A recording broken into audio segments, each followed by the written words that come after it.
Bunch of questions on me, where you at? Your motivation guy is back, your friend, the one and only Keith Allen. I'm here today to bring you guys the latest and greatest tips and tricks to make you the best Fortnite player you could possibly be. Guys, of course, having quick and flashy mechanics is cool and all, but if you don't know how to properly play your angles and avoid taking damage, you're never going to be successful when fighting an advanced player. That's why in today's video, we're going to be showing you everything that you need to know to properly play angles and avoid taking unnecessary damage. And guys, definitely don't forget to leave a like, subscribe to the video, and man, I'm telling you right now, this video is going to be dope, so spread the word. It is going down. Don't forget my favorite candy. What is that, y'all? It's that Bunch of Crunch, and let's get this going.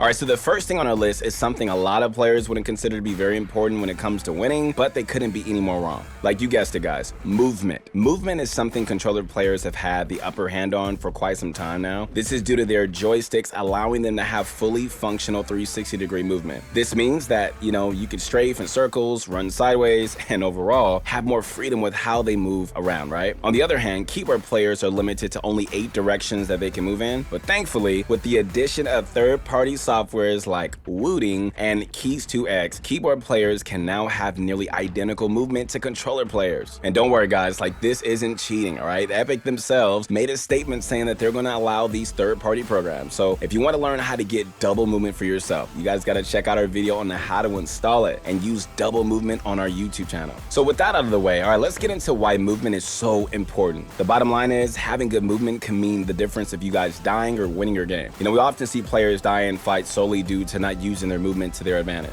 A common mistake that we see among players is resorting to spam jumping when they're in a gunfight. While you may think jumping will make it harder for your opponent to shoot you, it actually does the opposite. Jumping can make it much easier for your opponent to track you and line up a shot. See, when a player is mid-jump, they're unable to strafe, and so this means that the opponent can easily predict where they're going to end up when they're in midair. So what you should actually do is really keep your feet on the ground and just strafe around your opponent. This type of movement is just much more unpredictable, and overall, man, it's just more challenging for your opponent to track. But don't think that you should just never jump in a gunfight. If you're face to face with an opponent, jumping directly over their head is going to make it nearly impossible for them to track you, especially if they're on controller. So having good movement can also allow you to slip out of an enemy's piece control and have more freedom with your builds and edits. So with proper double movement settings, you can sprint at full speed while looking to your side. This means you can turbo build walls without blocking yourself as you run to completely just protect yourself from whichever side. All right, so one of our Fortnite coaches, Jazz, actually created a movement course 041-0054-5856 to help you guys perfect your movement. And so this, of course, has been appreciated by both the casual and pro community, so definitely give it a try. If you guys want to learn more about our pro coaching, then all you got to do is just click the link in the description. Okay, our pros are some of the best in the business, and they're waiting 24 hours a day, 7 days a week to help you guys improve. And so if you guys want to get better at Fortnite, then training with a Fortnite Pro Guys coach is one of the best and fastest ways to do it. So what are you waiting for?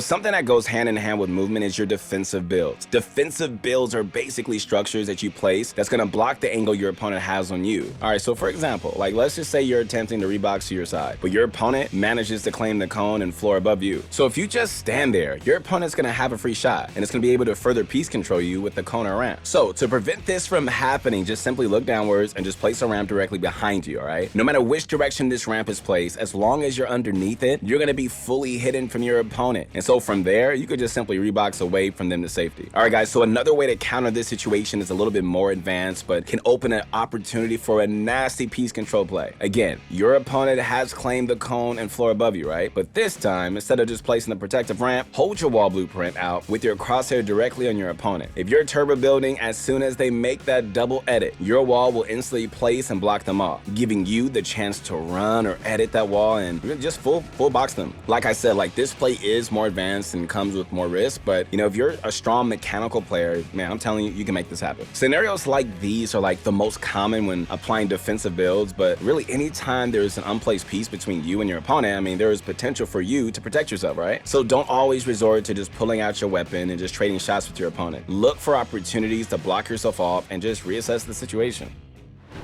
You know, edit selection is arguably like one of the most important aspects of being able to play your angles correctly. While there are lots of edits that can just get the same job done, each unique position that you find yourself in will almost always have one edit selection that's perfectly fit for your situation, and it's gonna be less likely for you to just take damage from. So to understand the importance of edit selection, all right, you first need to have a solid understanding on the player field of view and just right-hand angles. So since Fortnite is a third-person shooter, this means that your field of view is going to allow you to see much more of your surroundings in comparison to a first-person shooter like Call of Duty or Valorant. So this can be used to your advantage. The third-person field of view allows you to see around corners without actually peeking, right? This means that you can have full visibility on your opponent from behind a corner or structure without them even knowing you're there. This is called a right-hand angle and is the primary mechanic that we use to have the upper hand when engaging with an opponent. You know, when you play off a right-hand angle, your opponent is practically forced to predict when you're going to peek since you're completely hidden in their field of view. This makes it extremely difficult for your opponent to really trade shots with you and definitely will allow you to take minimum damage in return. And so, see, you know, since there are so many unique edit selections available in the game, like you can give yourself a right-hand angle in pretty much any situation. Although there's tons of room for creativity, you know, we're going to go over the most favorable edits to provide yourself a right-hand angle. First up is an edit that you've likely seen many pros like Clicks use all the time. That is, ladies and gentlemen, the peanut butter edit, which is essentially where you edit the top right 3-corner tiles to create a diagonally half wall that looks similar to a piece of bread, hence the name peanut butter edit. So this edit works best when you have an opponent fully boxed or when you're looking to take a chip shot from the medium distance range. So to use this edit to the best of your ability, you should be standing right up against the wall, right? Positioned slightly to the center left. When you open the edit, straight to the left as you jump. This is going to make it nearly impossible for your opponent to trade damage with you. Okay, so when performed correctly, guys, from your opponent's point of view, only the top of your head will be visible for a very brief moment. So unless they're able to pre-fire the small opening, there's really no way for them to really hit you for any meaningful damage. All right, so the next edit we recommend utilizing for right-hand peeks is the window edit. So while it may seem basic, like the window edit can actually give you guys some of the best angles in the game. Like if you stand right up against the wall directly to the left of the window tile while you're editing, your opponent will have practically no angle to shoot you from. You know, windows are great for just taking quick peek shots without being seen. You know, just make sure that your opponent isn't positioned all the way to the right of your window, or else, man, they can have a pretty clear shot on you. But for the most situations, you know, the window edit was going to give you guys a great angle to either shoot or piece control your opponent.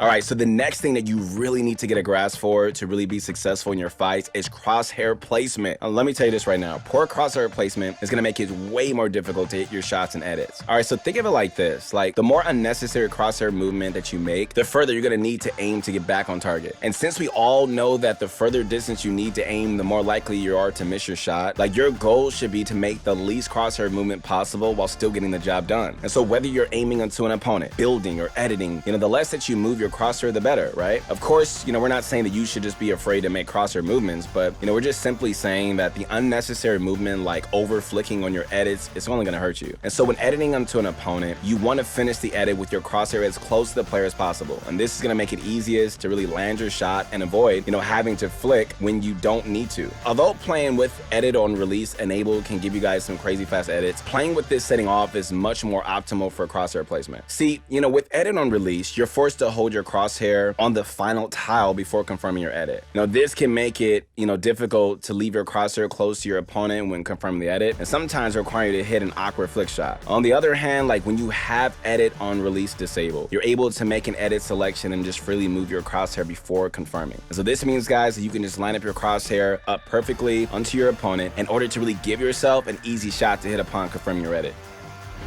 But your question, where you at? Your motivation guys back. Hope you guys enjoyed the video. Make sure to leave a like, subscribe to the channel. Also, feel free to leave a comment and let us know if there's anything that you would be interested in learning more about. Remember, the more often you take a step back to really analyze your gameplay and see how you can improve, the more success you're going to have. You know, we really want you guys to really implement these tips into your gameplay and let us know if you're coming out on top in more of your fights. Hey, once again, this is your motivation guy. Connect with me at your motivation guy. We'll see you on the next one. Peace.